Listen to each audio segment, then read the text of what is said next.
எல்லாருக்கும் வணக்கம். இது உங்கள் study with Darshan YouTube channel. நம்ம அந்த வீடியோவில் ஜூலை 6 மற்றும் 7 இந்த 2 தேதிகளுக்கான கரண்ட் அஃபேர்ஸ் பார்க்க போகிறோம். ஸ்டார்ட் பண்ணலாம். அதுக்கு முன்னாடி லாஸ்ட்டாக பார்த்த 5th July current affairs revision பார்க்கலாம். 5th July current affairs revision. First question, இந்திய கடற்படையின் முதல் பெண் போர் விமானி யார்? Answer option B, Aastha Punia. பசுமை தமிழ்நாடு இயக்கம் எந்த ஆண்டு தொடங்கப்பட்டது? ஆன்சர் ஆப்ஷன் டி, 2022ஆம் ஆண்டு. டிரினிடாட் டொபேகோவின் உயரிய the order of the republic of Trinidad Tobago விருதினை பெற்ற இந்தியர் யார்? Answer option A, Narendra Modi. தகைசால் தமிழர் விருதானது யாருக்கு அறிவிக்கப்பட்டுள்ளது? Answer option C, KM Kader Muhideen. Nipah virus எதன் மூலம் மனிதர்களுக்கு பரவுகிறது? ஆன்சர் பன்றிகள் மூலம். ஊட்டச்சத்து வேளாண்மை இயக்கத்தினை தொடங்கி வைத்தவர் யார்? Answer MK Stalin. வக்ஃப் திருத்த சட்டம் எந்த ஆண்டு நடைமுறைக்கு வந்தது? ஆன்சர் ஆப்ஷன் டி, 2025ஆம் ஆண்டு.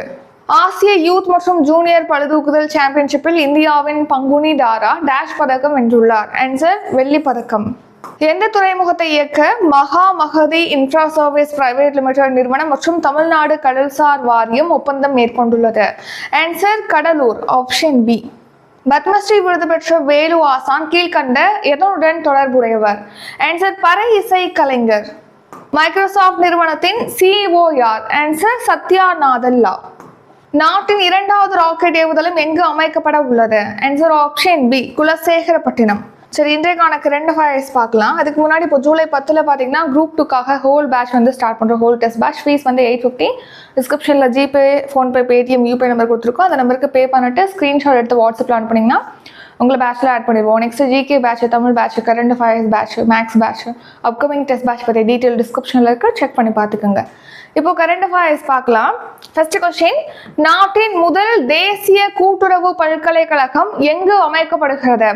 Answer option D, Anand Nagar. So Gujarat மாநிலத்தில் இருக்கக்கூடிய இந்த ஆனந்த் நகர்ல தான் இப்போ நம்ம நாட்டிலே முதன்முறையாக தேசிய கூட்டுறவு பல்கலைக்கழகம் அப்படிங்கிறது அமைக்கிறாங்க. அதுக்கு இப்போ நம்ம உள்துறை மற்றும் கூட்டுறவுத்துறை அமைச்சரான அமித்ஷா அவர்கள் வந்து அடிக்கல் நாட்டிருக்காங்க. ஸோ இந்த கூட்டுறவுத்துறையில் பார்த்தீங்கன்னா பணியாட்களுடைய வேலைத்திறனை அதிகப்படுத்தணும் அப்படிங்கிறதுக்காக தான் இந்த கூட்டுறவு பல்கலைக்கழகம் அப்படிங்கிறத அமைக்கிறாங்க. குஜராத்தில் ஆனந்த் நகரில் இப்போ அடிக்கல் நாட்டப்பட்டிருக்கு.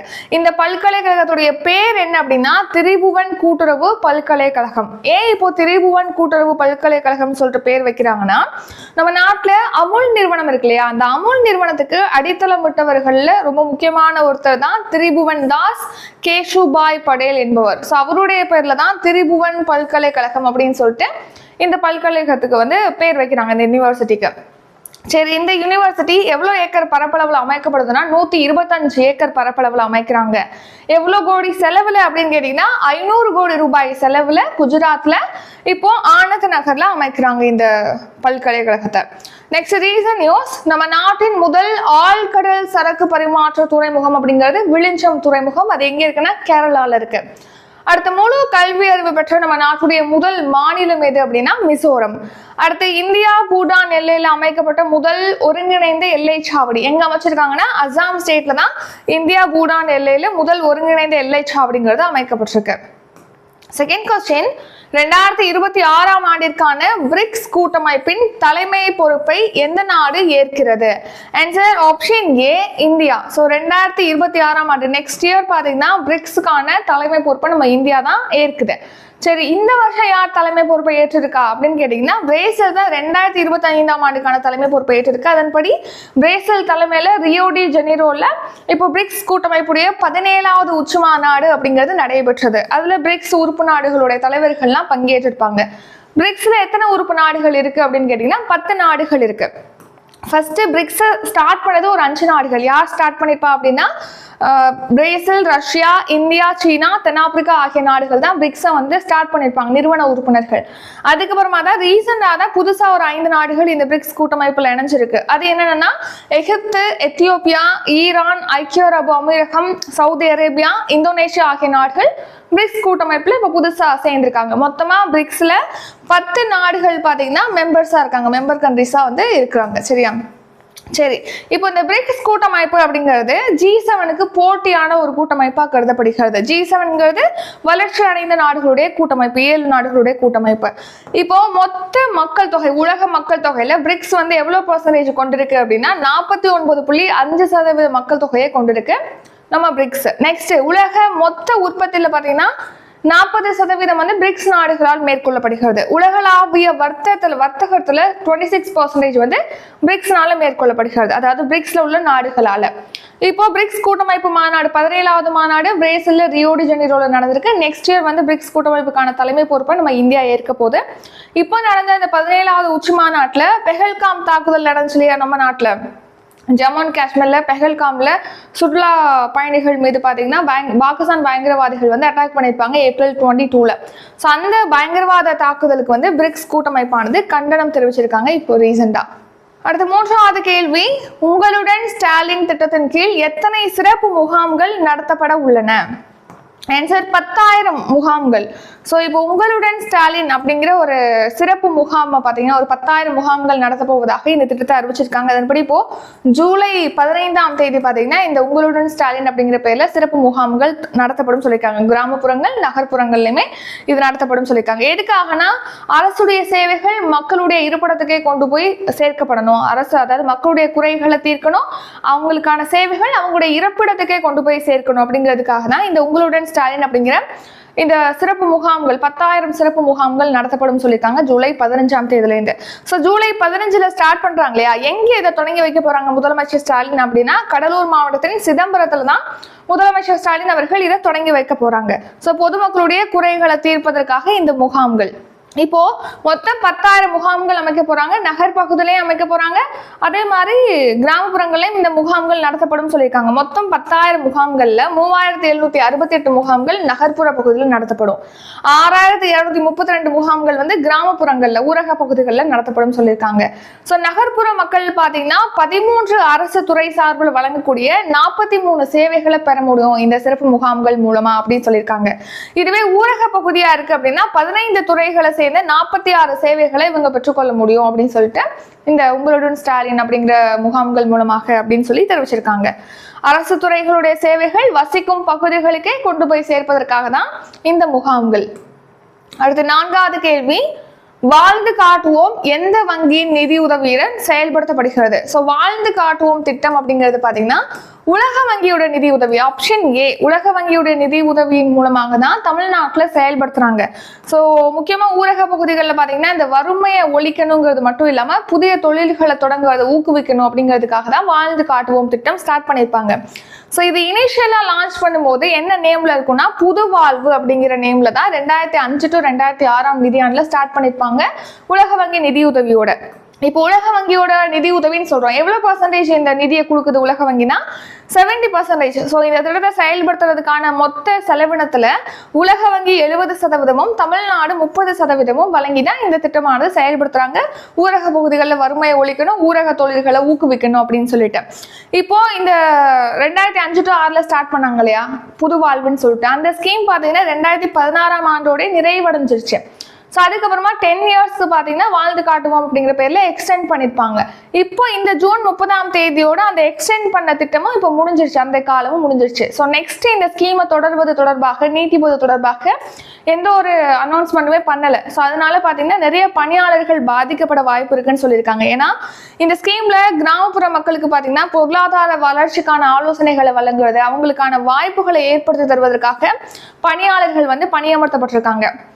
ஸோ இந்த ஸ்கீமை எக்ஸ்டெண்ட் பண்ணலாட்டி அவங்க பாதிக்கப்படுவாங்க அப்படின்னு தெரிவிச்சிருக்காங்க வாழ்ந்து காட்டுவோம் திட்டத்தில். அடுத்த 5வது கேள்வி, இன்னுயிர் காப்போம் திட்டம் எப்பொழுது தொடங்கப்பட்டது? ஆன்சர் 2021 டிசம்பர் 18ஆம் தேதி தான் இன்னுயிர் காப்போம் நம்மை காக்கும் 48 அப்படிங்கிற சாலை விபத்துகளால் பாதிக்கப்படுறவங்களுக்கு இலவசமான சிகிச்சை அளிப்பதற்கான திட்டம்ங்கிறது ஸ்டார்ட் பண்ணியிருப்பாங்க. ஸோ இப்போ ரோடு ஆக்சிடென்ட்ல பார்த்தீங்கன்னா நிறைய பேர் பாதிக்கப்பட்டு உயிரிழக்கிறாங்க அந்த சிகிச்சை சரியான நேரத்தில் வழங்கப்படாததுனால. இப்போ அதை குறைக்கணுங்கிறதுக்காக தான் இந்த ஸ்கீம் 2021 டிசம்பர் 18 வந்து லான்ச் பண்ணியிருக்காங்க. ஸோ அதன்படி அதிகமாக சாலை விபத்து ஏற்படக்கூடிய ஒரு 500 இடங்களை கண்டறிஞ்சு அந்த இடங்களில் சாலை விபத்துனால பாதிக்கப்படுறாங்க அப்படின்னா அவங்களை கொண்டு போய் ஹாஸ்பிட்டலில் பக்கத்தில் உள்ள கவர்மெண்ட் ஹாஸ்பிட்டல் ஆர் ப்ரைவேட் ஹாஸ்பிட்டலில் சேர்த்து அவங்களுக்கு ஃபர்ஸ்ட் 48 hours அந்த விபத்து நடந்த ஒரு முதல் 48 மணி நேரத்துக்கு சிகிச்சைகளானது இலவசமாக வழங்கப்படுகிறது. ஸோ எவ்வளோ மதிப்பிலான சிகிச்சைகள் வழங்குறாங்கன்னா 2 லட்சம் வரைக்கும் இலவசமான சிகிச்சையானது வழங்குறாங்க. இதுக்கு முன்னாடி 1 லட்சம் ரூபாய்க்குனா வரைக்கும் தான் சிகிச்சை கொடுத்துருக்காங்க. இப்போ அதை எக்ஸ்டெண்ட் பண்ணியிருக்காங்க. அந்த தொகையை வந்து அதிகப்படுத்திருக்காங்க. சிகிச்சை தொகையை வந்து 2 லட்சமாக அதிகமாக்கியிருக்காங்க. எத்தனை ஹாஸ்பிட்டல் இந்த ஸ்கீம் செயல்படுத்தப்படுது அப்படின்னு கேட்டீங்கன்னா மொத்தமாக 723 ஹாஸ்பிட்டல். அதுல வந்து கவர்மெண்ட் ஹாஸ்பிட்டல் 250, பிரைவேட் ஹாஸ்பிட்டல் 473 சொல்லிட்டு மொத்தமா 723 ஹாஸ்பிட்டல்ஸ்ல பாத்தீங்கன்னா இந்த திட்டத்தின் கீழ் சிகிச்சைகளானது வழங்கப்படுகிறது. இதே மாதிரி சமீபத்தில் பாத்தீங்கன்னா சென்ட்ரல் கவர்மெண்ட்டும் நம்ம நாடு முழுக்க சாலைகளில் ஏற்படக்கூடிய விபத்தினால பாதிக்கப்பட்டவங்களுக்கு முதல் 7 நாட்களுக்கு இலவசமான சிகிச்சை வழங்கப்படும். அந்த சிகிச்சைக்கான மதிப்பு தொகையாக 1.5 லட்சத்தை நிர்ணயிச்சிருக்காங்க. 1.5 லட்சம் ரூபாய் வரைக்கும் இலவசமான சிகிச்சைகள் வழங்கப்படும் சொல்லிட்டு நம்ம தமிழ்நாட்டில் 2 லட்சம் ரூபாய் வரைக்கும் சிகிச்சை கொடுக்குறாங்க. சரி, இப்போ இது வரைக்கும் இந்த திட்டம் தொடங்கப்பட்டதுல இருந்து இது வரைக்கும் எவ்வளவு செலவு பண்ணிருக்காங்க இந்த ஸ்கீம்ல 365.02 கோடி செலவிட்டிருப்பதாக தெரிவிச்சிருக்காங்க இந்த ஸ்கீமுக்காக. இப்போ இந்த ஸ்கீம்ல மொத்தமா எவ்வளவு பேர் பயனடைஞ்சிருக்காங்கன்னா 4 லட்சம் பேர் வந்து இந்த இன்னுயிர் காப்போம் திட்டத்தின் கீழ் பயனடைஞ்சிருப்பதாக இப்போ நம்ம சுகாதாரத்துறை அமைச்சர் தமிழ்நாடு மக்கள் நல்வாழ்வுத்துறை அமைச்சர் மா சுப்பிரமணியன் அவர்கள் தெரிவிச்சிருக்காங்க. அடுத்த 6வது கேள்வி, இந்தியா மற்றும் டிரினிடாட் டொபேகோ இடையே எத்தனை ஒப்பந்தங்கள் கையொப்பமாகின? ஆன்சர் ஆப்ஷன் சி 6 ஒப்பந்தங்கள். ஸோ இந்தியாவுக்கும் டிரினிடாட் டொபேகோ நாட்டுக்கும் இடையே இப்போ ஒரு 6 ஒப்பந்தங்கள் கையொப்பமாயிருக்கு. நம்ம பிரதமர் மோடி அவர்கள் பார்த்தீங்கன்னா இப்போ கானாவுக்கு சென்றிருப்பாங்க. கானால உயரிய விருது வழங்கியிருப்பாங்க. அதுக்கடுத்து இப்போ டிரினிடாட் டொபேகோ நாட்டுக்கு போயிருக்காங்க. அந்த நாட்டுடைய உயரிய விருதும் பிரதமர் மோடிக்கு வழங்கப்பட்டதுன்னு சொல்லிட்டு ரீசெண்டாக பார்த்திருப்போம். அதைத் தொடர்ந்து இந்தியாவுக்கும் டிரினிடாட் டொபேகோ நாட்டுக்கும் இடையே பார்த்தீங்கன்னா ஒரு 6 ஒப்பந்தங்கள் அப்படிங்கிறது கையொப்பமாயிருக்கு. எது தொடர்பா இந்த ஒப்பந்தம் கையொப்பமாயிருக்கு அப்படின்னா பாதுகாப்பு, அப்புறம் வேளாண்மை, சுகாதாரம், எண்ம மேம்பாடு, யூபிஐ பண பரிவர்த்தனை தள பயன்பாடு, நெக்ஸ்ட் திறன் கட்டமைப்பு, 2 தரப்பு மக்கள் ரீதியிலான தொடர்பு, இது போன்றவற்றை வந்து இதுல ஒத்துழைப்பை ஏற்படுத்தும் வகையில் தான் 2 நாடுகளுக்கும் இடையே ஒரு ஒப்பந்தமானது கையொப்பமாயிருக்கு. 6 ஒப்பந்தங்கள். சரி, உங்களுக்கான கொஸ்டின், இப்போ இந்த டிரினிடாட் டொபேகோல எத்தனையாவது தலைமுறையை சேர்ந்த இந்திய வம்சாவளியினருக்கு இப்போ இந்த ஓவர்சீஸ்ல இருக்கவங்களுக்கான குடியுரிமையானது வழங்கப்படும் அப்படின்னு சொல்லிட்டு தெரிவிச்சிருக்காங்க. இதுக்கான ஆன்சரை கமெண்ட் பண்ணிருங்க. இது உங்களுக்கான கொஸ்டின். அதாவது OCI சர்டிஃபிகேட் கொடுப்பதா சொல்லியிருக்காங்க. இதுக்கான ஆன்சரை கமெண்ட் பண்ணிருங்க. அடுத்த 7வது கேள்வி, நான் முதல்வன் திட்டத்தால் எத்தனை மாணவர்கள் பயனடைந்துள்ளனர்? ஆன்சர் 41 லட்சம். நான் முதல்வன் திட்டம்ங்கிறது திறன் பயிற்சிக்காக 2022 மார்ச் மாதம் 1 தேதி ஸ்டார்ட் பண்ணிருப்பாங்க. நான் முதல்வன் இந்த ஸ்கீம்ல பாத்தீங்கன்னா இளைஞர்களுக்கு வந்து இப்போ தேவையான திறன் பயிற்சிகள்லாம் வழங்கி அவங்களுக்கு வேலை வாய்ப்பு பெறணுங்கிறதுக்காக இந்த ஸ்கீம் லான்ச் பண்ணியிருக்காங்க. இந்த திட்டம் தொடங்கப்பட்டதுல இருந்து இப்போ 41 லட்சம் பேருக்கு பாத்தீங்கன்னா திறன் பயிற்சிகள் வழங்கப்பட்டிருக்கு. அவங்க பயன்பெற்றிருப்பதாக தெரிவிச்சிருக்காங்க. ஸோ 30க்கும் மேற்பட்ட துறைகள் சார்பாக ஒரு 41 லட்சம் பேருக்கு நான் முதல்வன் திட்டத்தின் கீழ் திறன் பயிற்சிகள் வழங்கப்பட்டிருக்கு. அது மட்டும் இல்லாம 2,59,072 இளைஞர்கள் வேலை வாய்ப்பு பெற்றிருக்காங்க அப்படின்னு தெரிவிச்சிருக்காங்க. இந்த ஸ்கீம்ல UPSC படிக்கிறவங்களுக்கும் பாத்தீங்கன்னா உதவித்தொகை அப்படிங்கிறது ஊக்கத்தொகைங்கிறது வழங்கிட்டு வராங்க. நெக்ஸ்ட், மகளிர் உரிமை தொகை திட்டம். இது 2023 செப்டம்பர் 15ஆம் தேதி தொடங்கியிருப்பாங்க. எதுக்காக அப்படின்னா தகுதி வாய்ந்த குடும்ப தலைவர்களுக்கு மாதந்தோறும் 1000 ரூபாய் வழங்கணுங்கிறதுக்காக இந்த ஸ்கீம் லான்ச் பண்ணியிருப்பாங்க.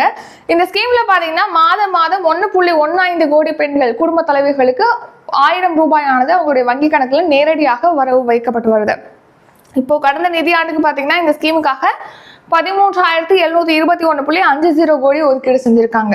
நெக்ஸ்ட் 8வது கேள்வி, உலகக்கோப்பை குத்துச்சண்டை போட்டியில் இந்தியாவின் சாக்ஷி டேஷ் வென்றார்? ஆன்சர் ஆப்ஷன் ஏ தங்கப்பதக்கம். ஸோ இப்போ கஜகஸ்தான் நாட்டின் அஸ்தானா நகரத்துல உலகக்கோப்பை குத்துச்சண்டை போட்டியானது நடைபெறுது. அதுல பாத்தீங்கன்னா சாக்ஷி வந்து தங்கப்பதக்கம் வின் பண்ணிருக்காங்க.